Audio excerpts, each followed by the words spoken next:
Bonjour Kaina, Bonjour Inès, bonjour à tous. bonjour à tous. Bienvenue pour ce nouveau cycle d'investigation pour la team Griffe Asile, le numéro 240. Donc Kaina, tu ne connais pas le sujet. Effectivement, je ne connais pas le sujet. Parfait. Nous avons des questions avec un protocole fixe pour toutes les équipes et une partie libre avec les réponses que tu nous auras données pour l'exploration libre. Très Donc bien, quand tu seras prête, je t'invite à fermer les yeux. je suis prête. Parfait. Inspire profondément. Expire et tu te sens de plus en plus détendu, complètement relaxé dans ton fauteuil. À chaque inspiration, tu te détends, tu choisis une fréquence pour faire ce voyage, la plus agréable, la plus propice. Et je vais compter de 3 à 1 pour t'emmener en état hypnotique avec ma voix, uniquement ma voix pour t'accompagner dans la détente. 3.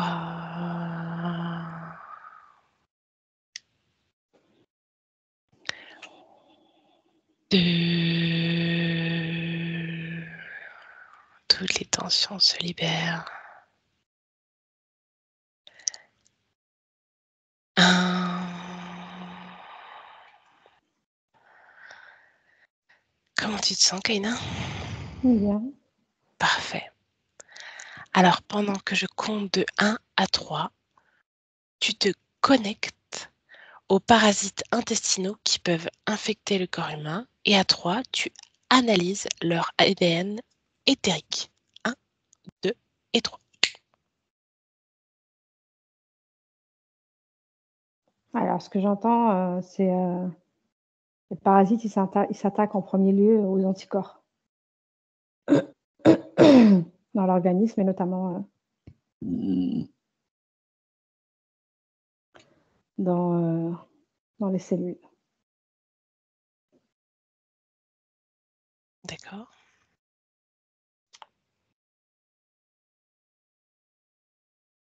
Alors, il y en a certains qui viennent de l'alimentation.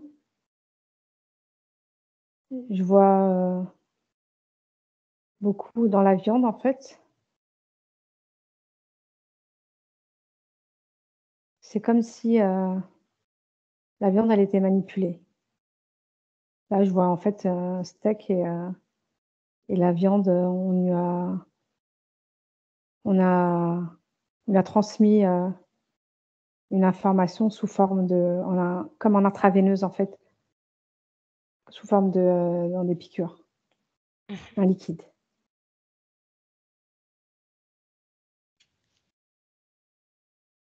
pour tuer les cellules saines, pardon, de la viande.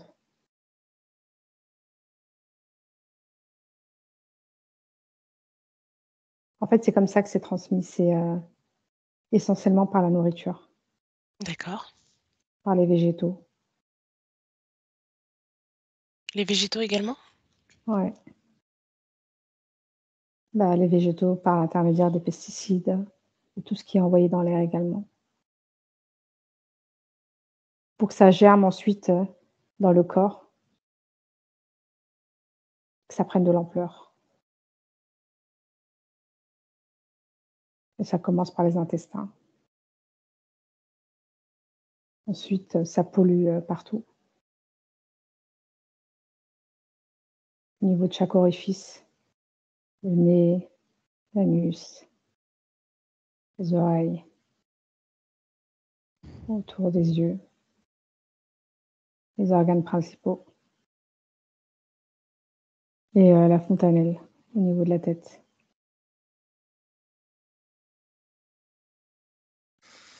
Très bien. Focalise, Kaina, sur leur ADN éthérique.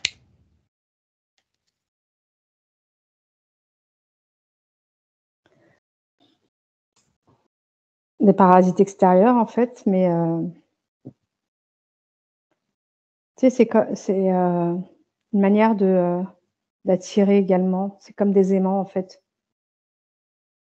C'est-à-dire que ce qu'on va injecter dans dans la viande, par exemple, et dans les animaux aussi, le bovin, les poules, enfin voilà, les volailles, les cochons, tous les animaux qu'on abat, pour, soit transmis, transformés en aliments, en fait, pour la grande distribution. C'est, comment dire? C'est, une porte d'entrée, en fait, dans l'organisme. À partir du moment où ces produits-là, ils sont ingérés, bah, c'est une porte d'entrée dans le corps, dans l'organisme. Pour Comme des qui? sortes, de portails, ce que j'entends, portail organique, en fait. Mmh. Pour qui? Regarde, s'il te plaît, focalise là-dessus.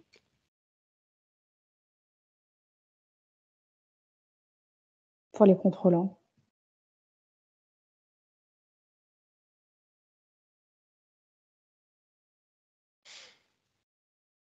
Ce que je vois, c'est, des grands des grands hommes, un en particulier, mmh, les extraterrestres là, qu'on voit, enfin qu'on décrit,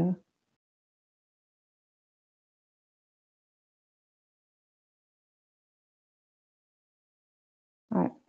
Touche-le, donne-moi un ADN éthérique, s'il te plaît.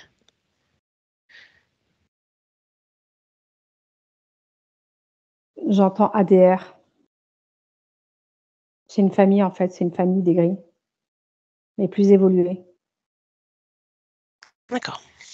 Après ça, Alors maintenant, c'est la pre ouais.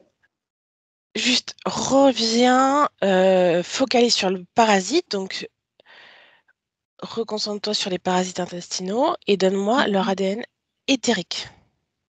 Insectes,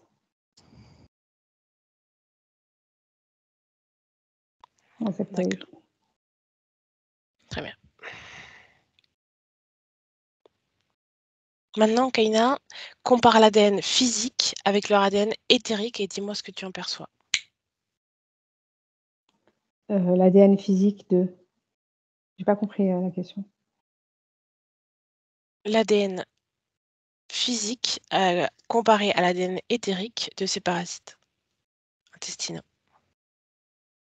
C'est le même, c'est le même ADN, les insectes.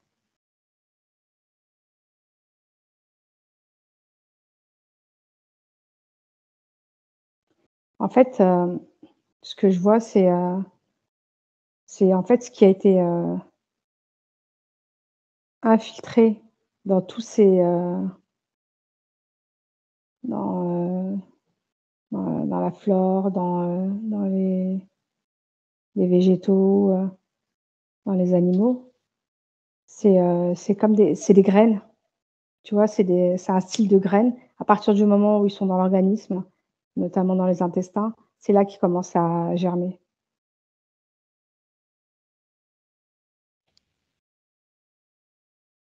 Très bien.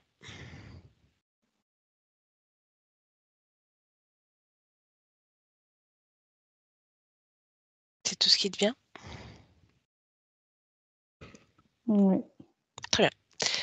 Alors, pendant que je compte de 1 à 3, regarde d'un point de vue ésotérique toutes les façons de contracter une parasitose intestinale. 1, 2, 3. La terre, le fait de manipuler la terre, d'être près de la terre, mais tu sais, c'est une terre particulière un peu, marronnée et humide. Je vois l'eau aussi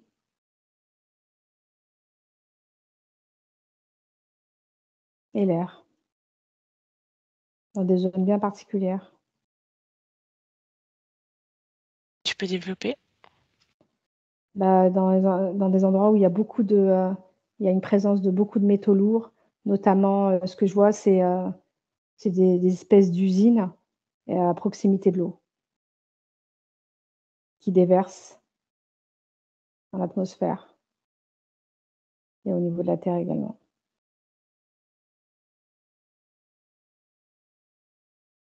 Très bien.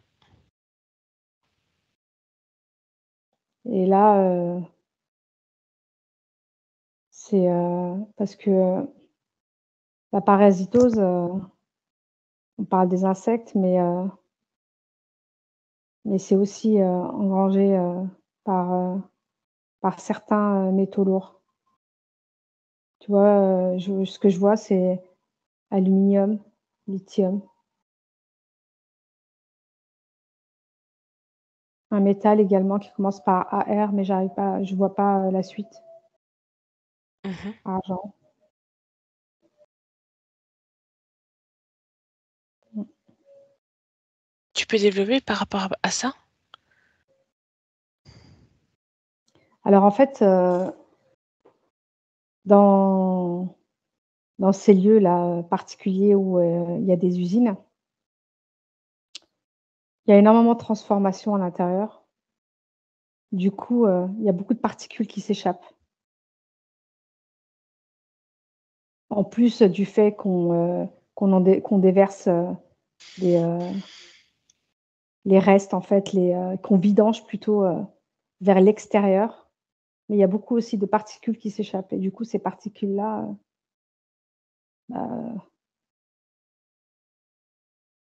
elles forment des espèces de parasites au contact de la peau.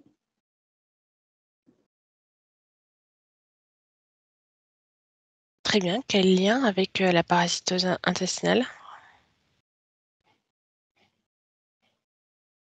Direct, indirect? Indirect, parce qu'après il y a des phénomènes également, biologiques dans les entrailles.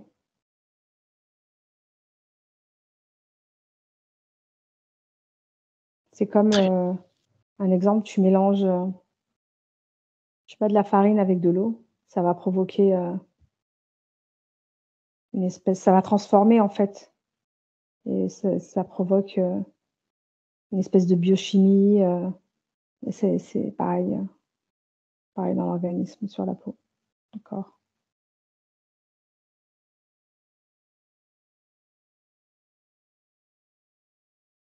Très bien, merci. Observe et décris les conditions que tu vois favorables à leur reproduction, toujours sur mon 3. 1, 2 et 3. L'hygiène de vie dans l'organisme, hein, tu parles? L'hygiène de vie,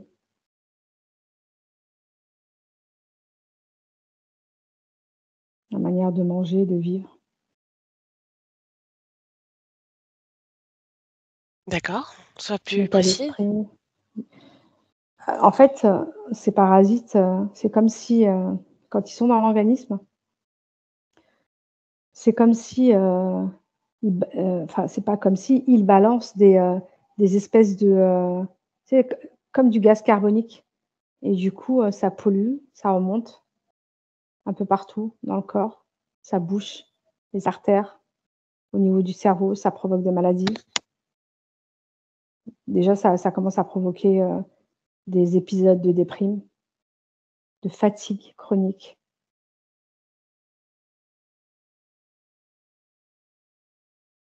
Voilà.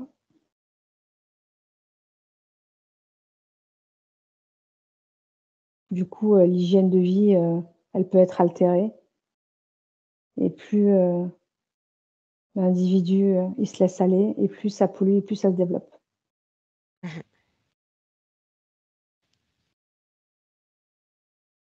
et ça prend, le dessus sur tout le reste.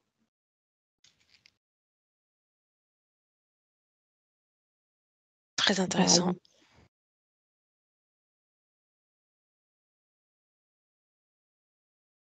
et ça crée encore plus de possibilités d'entrée et de faire, ingérence.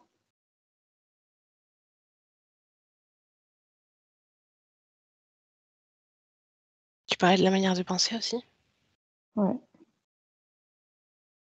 Comment elle peut être favorable à la reproduction? Plus les idées sont noires, obscures, plus les bactéries. les parasites se nourrissent, prennent de l'ampleur. Tu dis qu'ils se nourrissent sur un plan éthérique aussi? Également, ouais.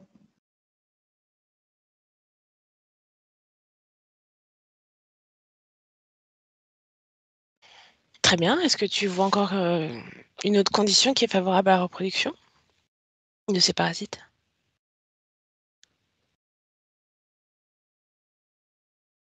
Il y en a plein d'autres, mais celle-là, c'est la principale. Tu peux en lister quelques-unes? C'est toujours intéressant à apprendre.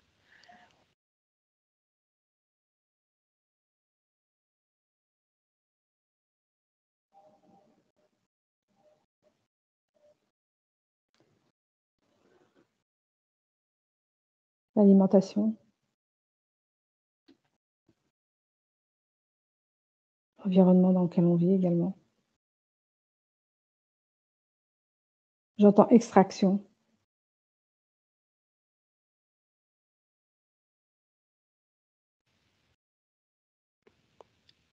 Les accidents domestiques.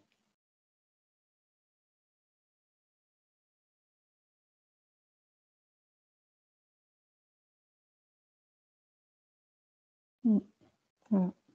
D'accord. Très bien. Y a-t-il des maladies qui, selon toi, sont liées aux parasites intestinaux? Dis-moi ce que tu en perçois. La polyarthrite,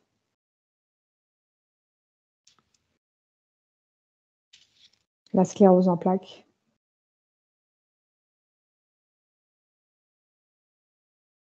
les polypes, l'endométriose et l'asthme.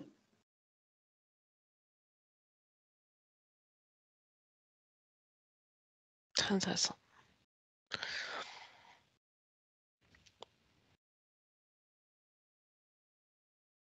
Et tout ce qui est lié au cœur, mais je vois pas plus. D'accord. Merci.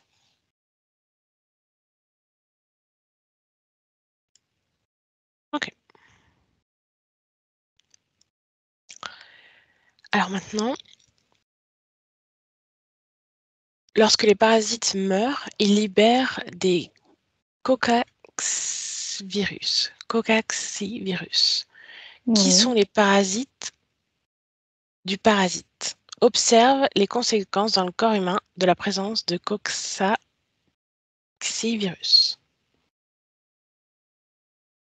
C'est les mêmes en fait.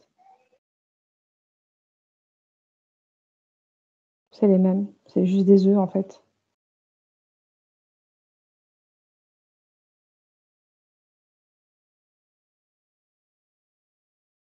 Ok.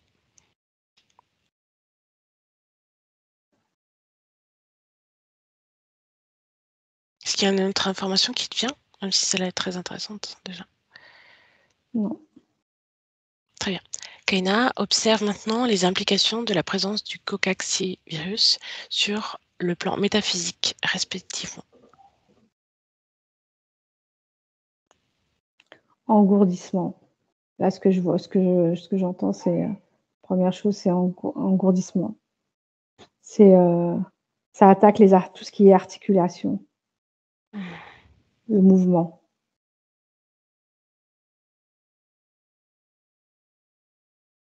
Tu sais, c'est comme il y a enfin, je sais plus comment on appelle cette maladie-là, qui, quand les os, s'effilochent pas, mais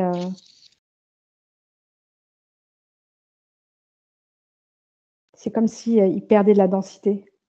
Mhm. Bah, voilà, c'est l'un des buts, l'un des principaux buts. Fragiliser le squelette. Ouais, l'endommager. Et au niveau du cerveau, Mhm. ce que je vois, c'est attaquer tout ce qui est, dégénéré enfin les neurones, voilà, les neurones.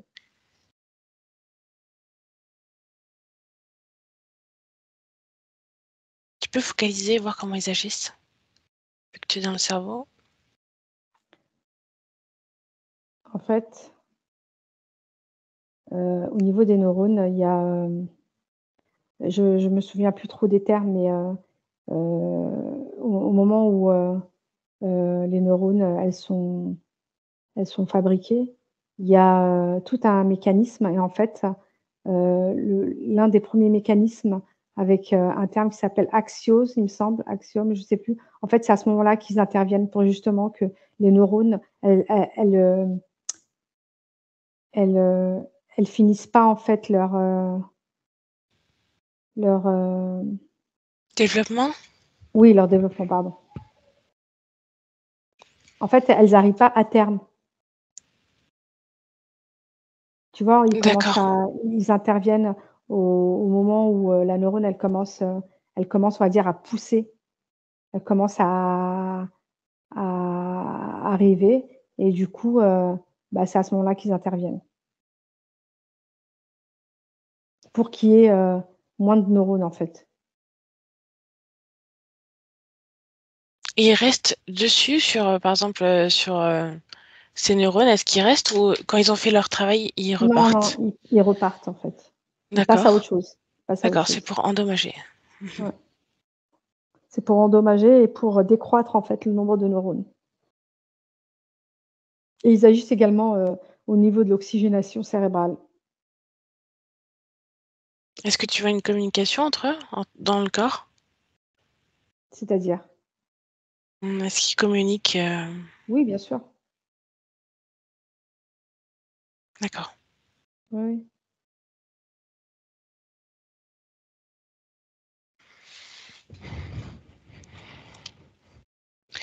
D'accord. Est-ce que tu vois encore quelque chose sur le plan métaphysique par rapport à cette présence de cocaxivirus? Ouais, ce que je vois, c'est qu'en fait, ils sont très présents également au niveau, donc je disais au niveau de la tête, mais jusqu'au buste, jusque là, jusqu'au niveau des épaules. Par colonie, en fait. Ils entourent tout l'arrière du tronc, Mmh. enfin du buste plutôt et l'arrière de la tête.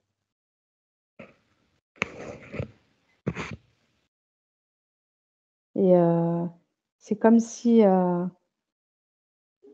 tu je là, j'ai une image qui me vient, c'est, au temps des pharaons, en fait, les femmes, elles portaient des espèces de perruques ou des cheveux, enfin, je sais pas et en fait, du coup, c'est comme si, ils le schéma, que je vois, c'est, il y en a ça commence là, au niveau de la tête, ça descend comme des cheveux, en fait, jusqu'au niveau des épaules.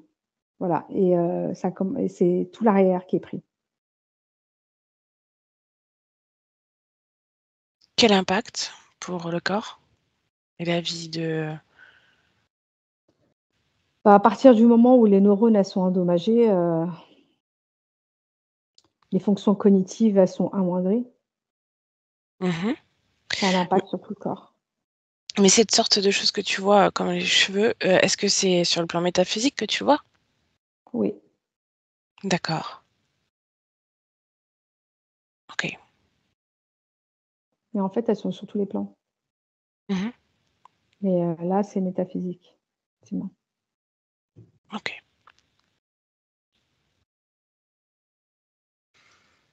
Autre C'est chose? comme des essaims, comme des essaims d'abeilles, en fait, voilà, c'est ça. Mmh.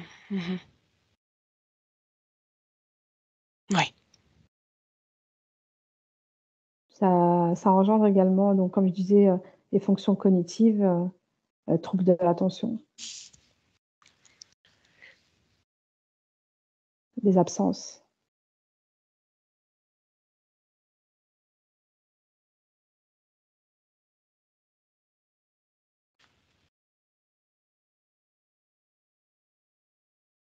Autre chose? Non. Très bien. Existe-t-il une relation entre les parasites intestinaux et les interférences causées par les parasites énergétiques? Dis-moi ce que tu en vois à ce sujet. Oui. Beh, en fait, ce que je voyais tout à l'heure, c'est, parasites intestinaux au niveau du corps, enfin, en tout cas au niveau des intestins, quand ça commence à commence à émerger un peu partout dans le corps. C'est comme si, enfin, c'est pas comme si, c'est, je vois une sorte de puzzle à l'intérieur. Tu vois, c'est comme, toutes les pièces sont rassemblées et en fait, ce que je vois à l'intérieur, c'est l'image d'un, je parlais des insectes tout à l'heure, d'un insectoïde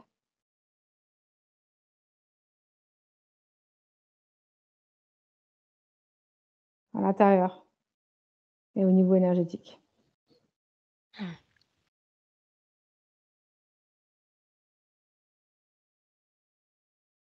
Et du coup, il a accès à tous les plans? C'est-à-dire, sur les corps physiques, le corps émotionnel, le corps sexuel? Ouais, bah, de toute façon, à partir du moment où il a accès au plan énergétique, il a accès à tout, à toutes les portes. Mmh. Il revient sur cette notion de portail organique. Est-ce que Oui. tu peux développer? Comment il le crée et à qui ça sert? Bah, en fait, à partir du moment où tous ces parasites-là qui polluent, l'organisme et sur tous les plans énergétiques, physiques, c'est comme si, les portails organiques, ça permet à tout le reste de rentrer, en fait. C'est, une expression qui dit, c'est la porte ouverte à toutes les fenêtres, quoi. Enfin, je sais pas si je réponds à ta question, en fait. Je m'intéressais, vraiment au processus, du coup, que ces parasites, en fait, ils sont installés à travers, par exemple, la nourriture. Si tu prends un cas en particulier, quelqu'un qui se nourrit, de façon, mmh, avec des produits industriels ou avec, de la viande de grande surface, par exemple. Oui, Heu, du coup, ces parasites s'installent oui. et comment ils créent ce portail organique? Bah, c'est comme un puzzle, en fait. Tu vois, exemple, au niveau, du nombril, s'il y a suffisamment de ces pièces du puzzle, s'il y a une colonie qui se crée, ça crée un portail organique. Il faut qu'il y ait suffisamment, on va dire de personnel, c'est pas le bon terme, mais voilà. Mmh. Je comprends. Parce que seul, c'est complexe. Tu dis «si», qu'est-ce qui peut les en empêcher? Bah, le mode de vie, mais pas que. La conscience aussi. Parce qu'on peut manger, bio, mais être aussi parasité. Quels seraient les autres facteurs? Si on mange sainement, par exemple, on mange cru, des légumes de son jardin, quels sont les facteurs de L'état parasitage? d'esprit.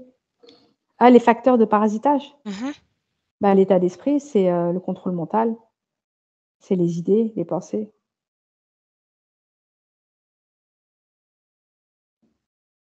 Tu peux me donner des fréquences, par exemple, là, de ce que tu vois? l'épuisement nerveux, la confusion,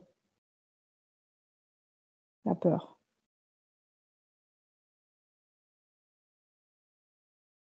l'hystérie.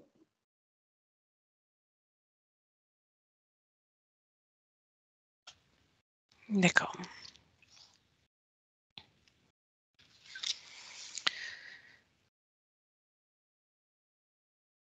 très bien.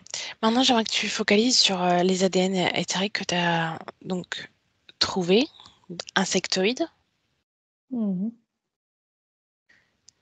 et si tu remontes, la chaîne, à qui ça sert? Est-ce que ça sert à toutes sortes d'interférences, d'extraterrestres ou juste à une race en particulier? Ce que j'entends, c'est, ARN, Répète s'il te plaît, j'ai pas entendu. ARN, principalement. Après, j'ai envie de te dire, c'est, ils se partagent le morceau. Il suffit de demander. D'accord.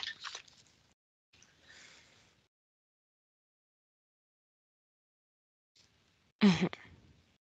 Avec chacun sa spécialité. D'accord, très bien. Après, si on revient sur un autre point dont tu m'as parlé, sur les Mmh. facteurs, alimentation, environnement et tu m'as dit un mot: «extraction». Oui. Qu'est-ce que ça signifie?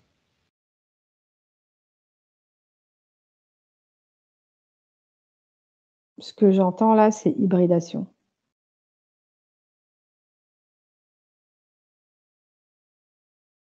Comment? Regarde, focalise sur le processus.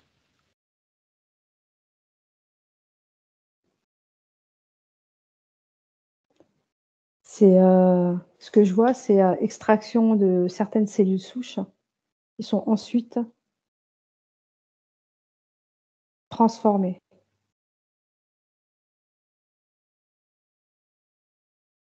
et mélangées à d'autres cellules.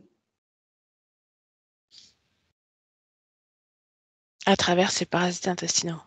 Ouais,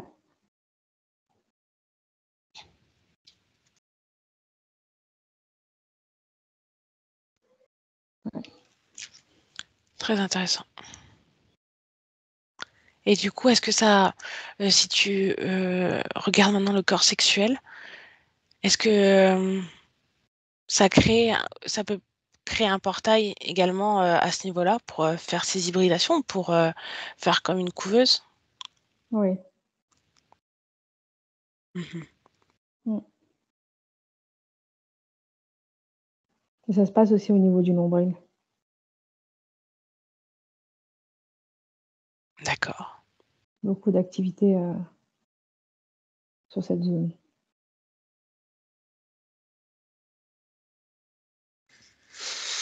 très bien. Pourquoi cette zone en particulier? C'est une zone plus facile, à pénétrer.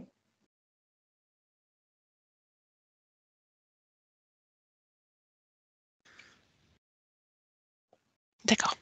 Plus saine, j'entends. Plus saine? Plus saine, oui. D'accord. Et par rapport, à ces maladies que tu m'as citées comme la polyarthrite, la sclérose en Mmh. plaques, regarde, focalise et comment ils interagissent, pour, créer ces maladies? Ou je ne sais pas s'ils les créent ou s'ils sont à la base ou si ils aident à la création ou je ne sais pas. Si Ils tu peux aident à m'en la dire plus? création, ouais. Ils aident à la création. Bah, et en fait, ils vont sur les mécanismes. Par exemple, la polyarthrite, il me semble, hein, que c'est une maladie auto-immune qui agit, en parallèle sur les articulations.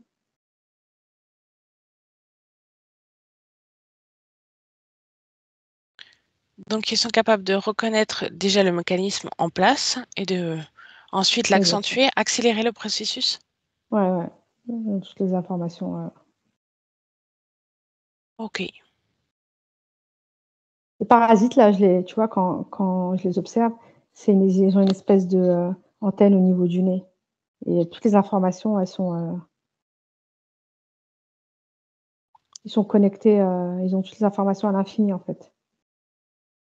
L'avant, le pendant, l'après,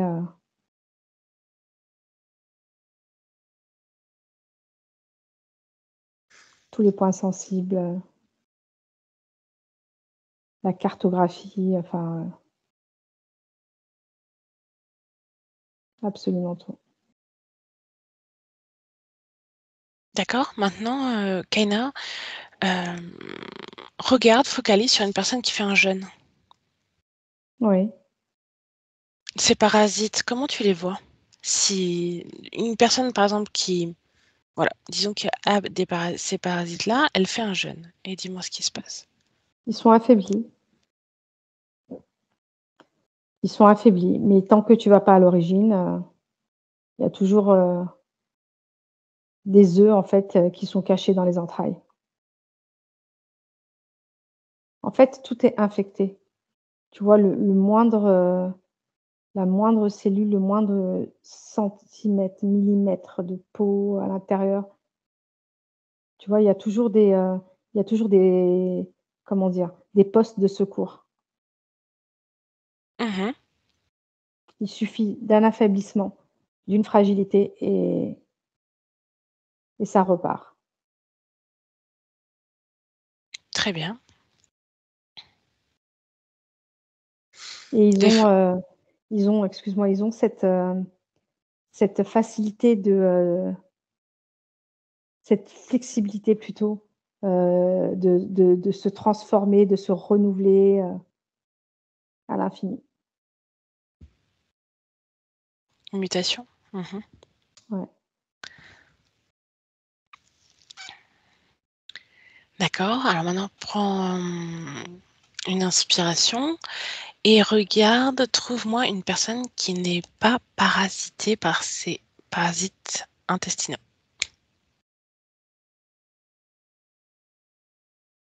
Ouais.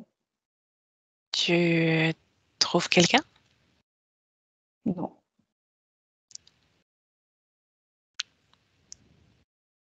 Donc nous vivons tous avec ces parasites? Oui, sauf que, il y en a certains qui prennent pas autant d'ampleur, qui sont affaiblis pardon, qui sont, juste dans un coin, à attendre le meilleur moment pour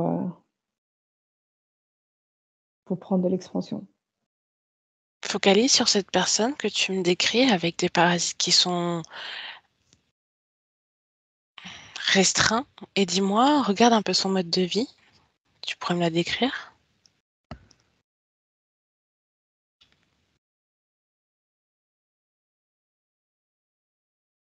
C'est un mode de vie un peu, simpliste, on va dire,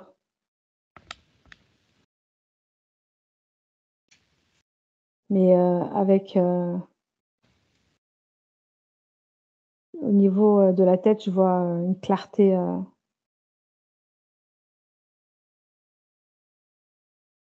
libre.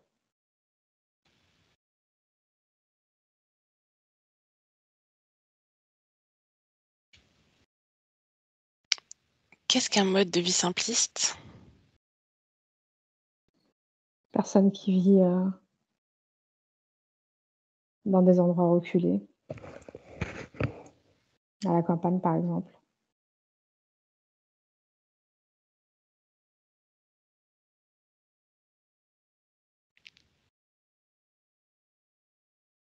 Mmh.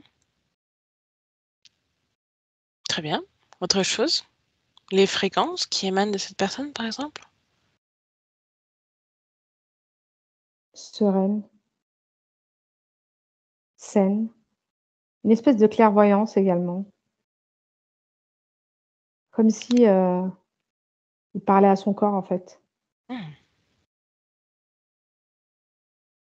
Du style, ce que j'entends là: je sais ce que vous mijotez à l'intérieur, mais ça ne fonctionne pas». Mmh. Conscient de son corps et en Mmh, partenariat avec lui, à ouais. l'écoute. Très bien,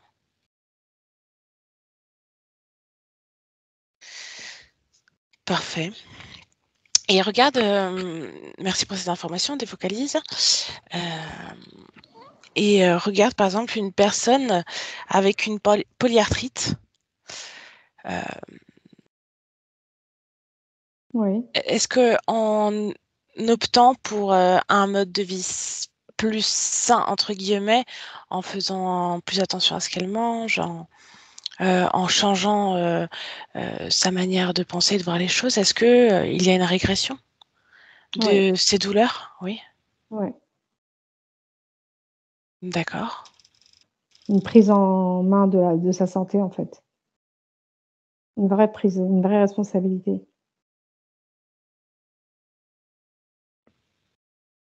très prise bien. de conscience.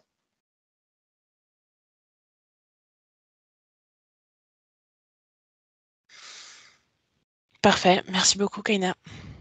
Merci à toi. Merci infiniment pour toutes ces riches informations. Je t'invite à les laisser sur le plan éthérique et dans l'inconscient collectif, disponible à tous ceux qui aimeraient avoir accès à ces informations.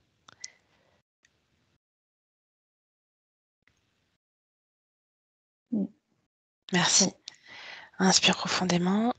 Déconnecte-toi de tout ce que tu viens de voir, tout ce que tu as entendu. Avec le 1, tu te déconnectes complètement de tout et de tous.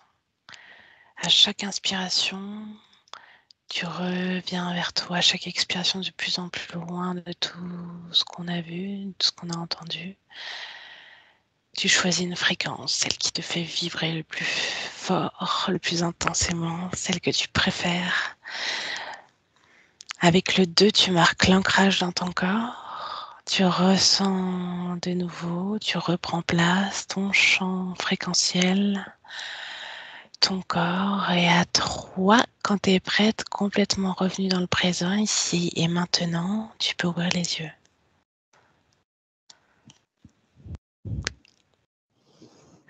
Merci beaucoup pour toutes ces informations, Kaina. Merci. Merci. Benvenuto a questo nuovo video di Disclosures. Oggi parliamo della cosiddetta sessione di ipnosi investigativa. In realtà non esiste una sessione di ipnosi investigativa. Non che non si possa fare investigazione di ipnosi, però è che non esiste una sola sessione di ipnosi per dire si è fatta investigazione, per prendere quell'informazione come buona. Perché? Sappiamo intanto che l'informazione che arriva in ipnosi è molto contaminata, la percentuale di inquinamento dell'informazione è altissima. Pensate a questa informazione che viaggia per tantissime dimensioni, attraversa densità, passa per coscienze che volontariamente o involontariamente possono distorcerla e poi arriva infine alla persona che sta in ipnosi, che ha una coscienza, ha una mente, ha un'esperienza e interpreta questa informazione secondo la sua struttura mentale, secondo le sue credenze, che per quanto si possa essere più o meno liberi mentalmente, liberi pensatori, sempre c'è una parte subliminale che interpreta in base all'educazione ricevuta, alla cultura e perché no, anche tutte le esperienze di esistenze passate che ancora lasciano un segno in noi. Per capirci, è come se dovessimo parlare con un'altra persona immersi nell'acqua, a qualche metro di distanza, cercando di utilizzare un mezzo, che è quello della corda vocale, che è fatto per produrre suoni da trasmettere nell'aria. Noi stiamo utilizzando questo strumento per far passare un'onda sonora nell'acqua o in un liquido. Chiaramente il suono viene completamente distorto, sempre ammesso che sia per il nostro corpo facile e non difficoltoso poterlo fare senza avere dei problemi come ingurgitare acqua o eccetera. Ma non solo. Supponiamo che per questo tipo di comunicazione utilizziamo anche due lingue diverse, per esempio un italiano e un russo o un giapponese.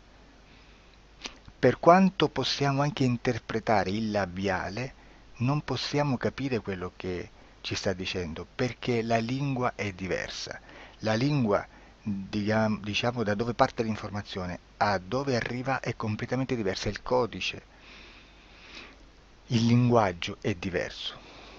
Ma possiamo anche cercare di capirci attraverso i gesti, attraverso le espressioni facciali. Per quanto sia ipoteticamente facile poterlo fare sott'acqua, però non dobbiamo dimenticare che l'acqua non è l'aria e può distorcere l'immagine, ma non solo. Dobbiamo anche pensare che l'altra persona, che parla un'altra lingua, che viene da un'altra cultura, potrebbe interpretare i segnali che noi interpretiamo come X in Y. Per noi un sì e abbassare la testa dall'alto verso il basso, per esempio, sì, e il no da sinistra verso destra, no. In alcuni paesi orientali, come le Filippine credo o qualcun altro, utilizzano esattamente gli stessi segni, ma al contrario. No, sì. Immaginate due persone di queste due culture che stanno cercando di comunicare in maniera così difficoltosa e alla fine non gli rimane altro che interpretare il linguaggio corporale. Sì, che per l'altro invece no. Cosa voglio dire con questo esempio estremo? Che l'informazione da dove parte a dove arriva viene completamente deformata. Non sappiamo esattamente quale percentuale perché ogni situazione è a sé stante, però la percentuale di inquinamento, di distorsione, di contaminazione di questa informazione è assolutamente alto. Quindi fare una sessione investigativa, mettere una persona in ipnosi e chiedere di Tizio Caio Sempronio di una situazione o chiedere certi dati è assolutamente controproducente, è assolutamente inutile. Quindi vi chiederete cosa fate allora voi quando fate ipnosi, quando fate delle domande, quando cercate delle risposte e con queste informazioni che vi arrivano lavorate sulla situazione esoterica del cliente. Beh, non facciamo altro che recuperare questa informazione solamente per arrivare al problema del cliente e poi lavorarci. Quindi il valore dell'informazione non è quello di un'istruzione, quello di memorizzare dei dati e di prenderli per buoni, ma è un veicolo di movimento, di trasporto verso la causa del problema per poi lavorarci. Quindi lo scopo di questo tipo di informazione che si prende dalla singola sessione è completamente un altro. Come si fa quindi? Investigazione in ipnosi. Il lavoro non è semplice, il lavoro è lungo, difficoltoso, stancante. È necessario farlo anche in squadra perché bisogna moltiplicare il numero di sessioni da fare e una sola persona potrebbe farlo soltanto in un tempo estremamente largo. Noi abbiamo delle informazioni che prendiamo ormai per buone, ci lavoriamo, danno dei risultati e quindi per noi sono buone. E come abbiamo fatto ad avere queste informazioni? Per esempio, come facciamo a sapere che un extraterrestre chiamato il cosiddetto grigio è più o meno alto X, poi ci sono magari quelli anche un po' più alti, ma hanno un corpo strano, hanno una pelle grigio-verde, hanno degli occhi grandi a mandorla, neri, senza una pupilla visibile, non hanno quasi bocca, né naso, né orecchie, hanno soltanto delle fessure, non hanno organi genitali, hanno degli arti molto più lunghi rispetto alla proporzione che potrebbe avere il corpo umano, e di solito hanno meno dita delle 5 del corpo umano, eccetera, eccetera, eccetera. O se prendiamo un altro tipo di essere che possiamo incontrare in ipnosi, come facciamo a dire che hanno delle somiglianze con i rettili, gli animali rettili terrestri o gli invertebrati, gli insetti terrestri? Perché? Perché siamo sicuri di questa informazione e ci lavoriamo e quando ci arriva la prendiamo già per buona, nonostante sia anch'essa contaminata.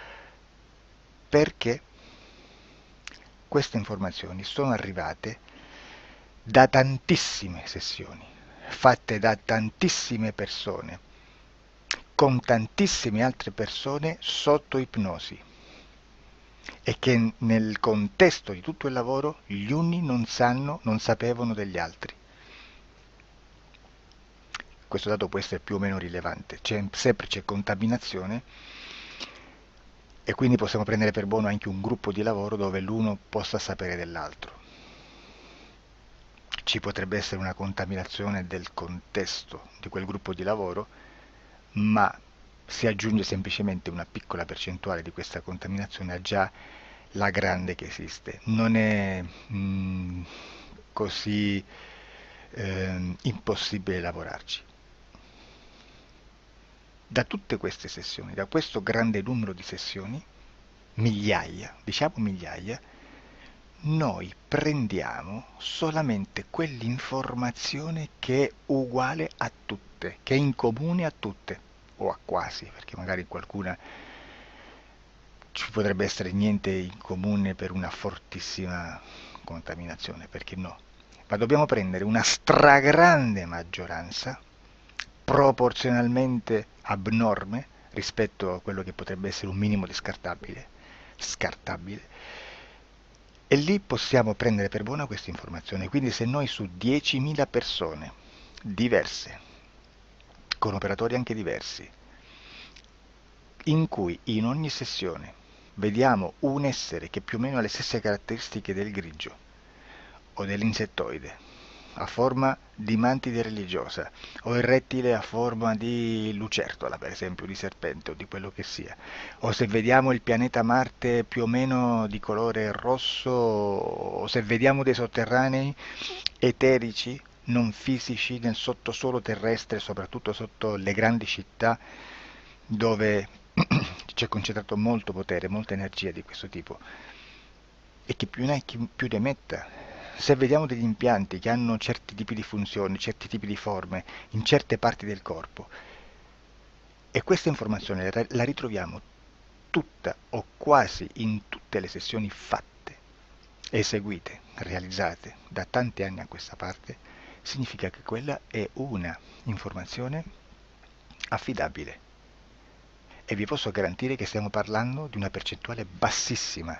Su un 100% staremo, credo, forse più in basso di un 3, di un 2-3%. Immaginate, tutto il resto è spazzatura, è informazione spazzatura. Sì, spazzatura.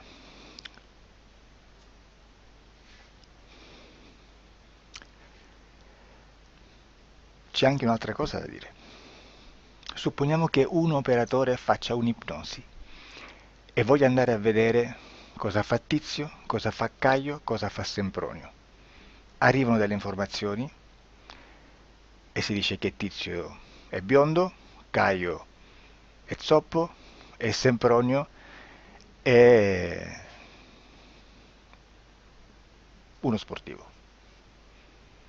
Intanto già abbiamo detto che una sessione soltanto non serve, d'accordo? Ma poi c'è da dire che una coscienza, un essere, in ambiente subliminale, la sua parte subliminale potrebbe non dare autorizzazione a questa fuoriuscita di informazioni. Mi potreste dire, e allora tu quando chiedi agli esseri cosa fanno, cosa non fanno? Beh, intanto la prendo sempre con le pinze, perché abbiamo sempre detto che tutto è molto contaminato e mi serve solo per dirigermi da una parte. Ma c'è anche da dire che se un essere interferisce con l'altro, ha aperto un canale di comunicazione a cui non può ovviare, a meno che non lo recida, non lo annulli. Quindi quando io faccio la domanda a un essere, se lo faccio attraverso l'interferito, mi arriva l'informazione per un canale aperto che sottostà alla volontà dell'interferito. Sulla volontà dell'interferito parleremo in un prossimo video disclosures. Però, se io voglio fare un'investigazione sopra Tizio, Caio e Sempronio, che non hanno nessun collegamento, nessuna interazione e nessuna interferenza con il soggetto con cui io sto realizzando l'ipnosi, non è detto che mi arrivi questa informazione. Assolutamente.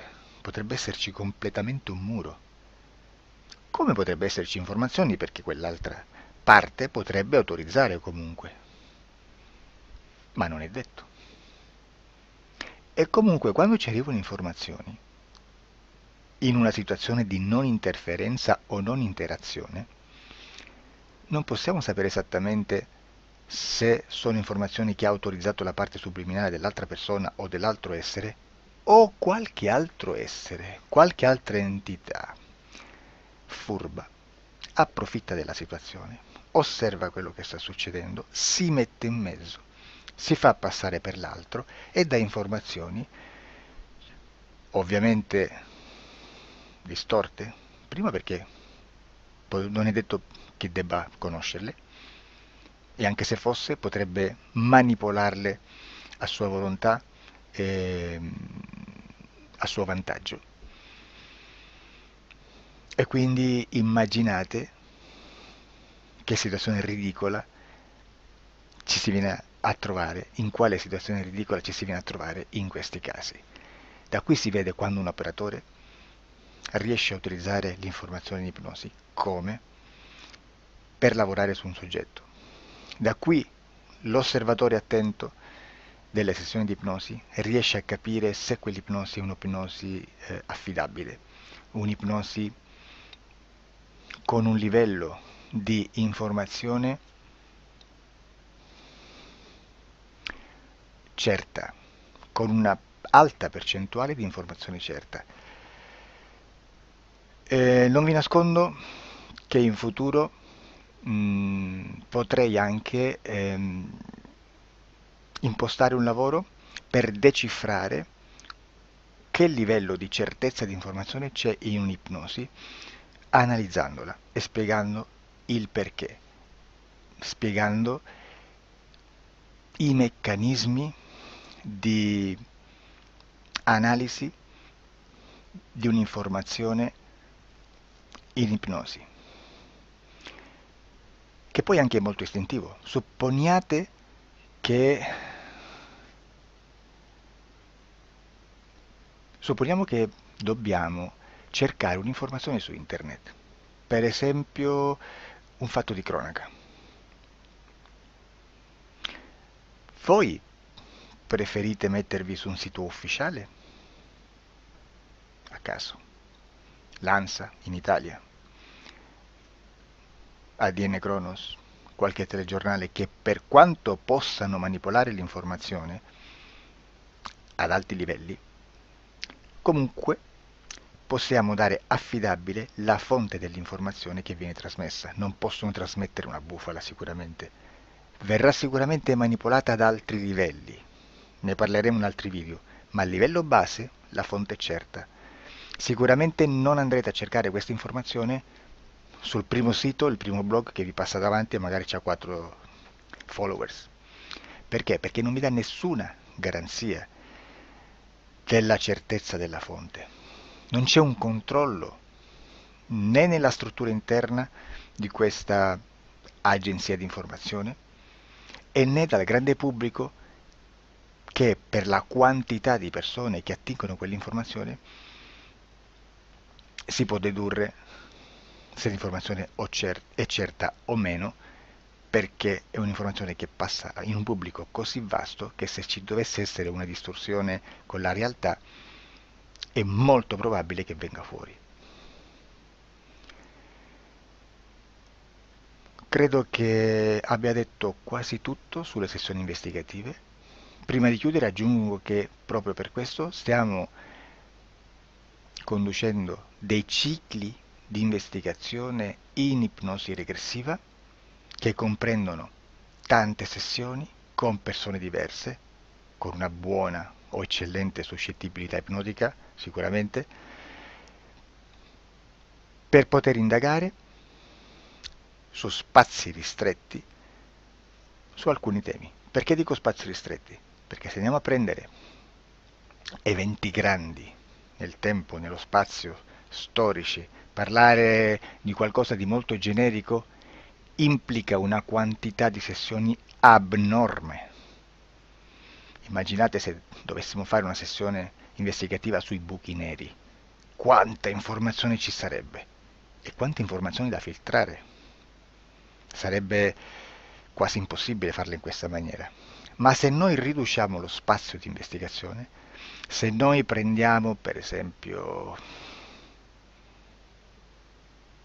investighiamo sulla pedofilia nella Chiesa Cattolica, ecco, se già restringiamo il campo d'azione è molto più facile che possiamo attingere informazioni affidabili, presuntamente affidabili, con un numero di sessioni sicuramente alte, ma ridotte rispetto ad altri tipi di sessioni molto più generiche, su temi molto più generici.